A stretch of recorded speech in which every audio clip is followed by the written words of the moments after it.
ಬೆಳಗಾವಿ ಜಿಲ್ಲೆಯ ಚಿಕ್ಕೋಡಿ ಪಟ್ಟಣದಲ್ಲಿರುವ ತಾಲೂಕು ಸಾರ್ವಜನಿಕ ಆಸ್ಪತ್ರೆಗೆ ಇಂದು ರಾಜ್ಯ ಮಹಿಳಾ ಆಯೋಗದ ಅಧ್ಯಕ್ಷೆ ನಾಗಲಕ್ಷ್ಮಿ ಚೌಧರಿ ಅವರು ಅಚಾನಕ್ ಭೇಟಿ ನೀಡಿದ್ರು.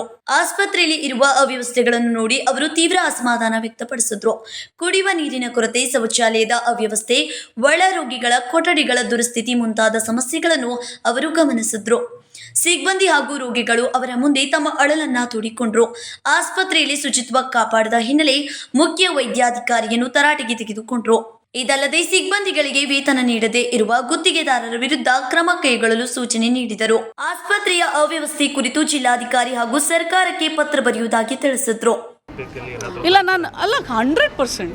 ಮತ್ತೆ ನಾವು ಅಷ್ಟು ದೂರದಿಂದ ಬಂದು ಬರೀತೀವಿ ಮತ್ತು ಬದಲಾವಣೆಯನ್ನು ತರಲಿಕ್ಕೆ ಅವ್ರು ಬದಲಾವಣೆ ತಂದೆ ನಮಗೆ ಬರೀಬೇಕು, ಇಲ್ಲ ಅಂತ ಬರೆಯೋಂಗಿಲ್ಲ. ಆಮೇಲೆ ಜಿಲ್ಲಾಧಿಕಾರಿ ಭಾಳ ಆ್ಯಕ್ಟಿವ್ ಇದ್ದಾರೆ, ಇಮಿಡಿಯೇಟ್ಲಿ ಆ್ಯಕ್ಷನ್ ಮಾಡ್ತಾರೆ.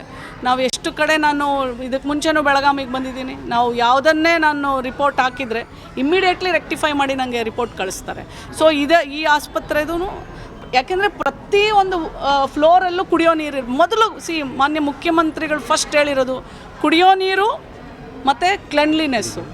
ಸಾವಾಗಿ ಕುಡಿದು ಇಷ್ಟು ಇನ್ಫೆಕ್ಷನ್ನು, ಇಷ್ಟು ಅವ್ಯವಸ್ಥೆ, ಇಟ್ ಈಸ್ ನಾಟ್ ಅಕ್ಸೆಪ್ಟಬಲ್. ಇಲ್ಲ ನೋಡಿ, ನಾನು ಅಲ್ಲ ಅದು ವಿಸಿಟ್ ಮಾಡಿದ ನಂತರ ಮಾತಾಡ್ಬೇಕ್ರಿ. ಯಾಕೆ ಗೊತ್ತಿಲ್ಲ. I will ask.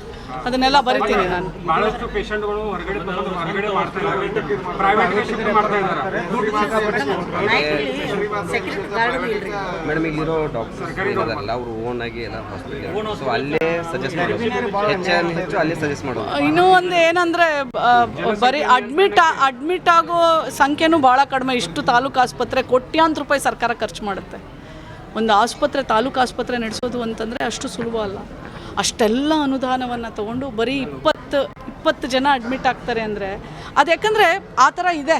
ನಾವು ಯಾರನ್ನು ಅಡ್ಮಿಟ್ ಮಾಡೋ ಸ್ಥಿತಿಯಲ್ಲಿ ಇಲ್ಲ. ಆ ಥರ ಆ ರೂಮ್ಗಳಿಗೆ ಹೋದರೆ ಇಲ್ಲಿ ಅಡ್ಮಿಟ್ ಆಗಬೇಕು ಅನ್ನೋ ಅನ್ಸಲ್ಲ, ಆ ಥರ ಸ್ಥಿತಿ ಇದೆ. I will write to the Ajit Koth, KMM Kannada news, Chikkodi.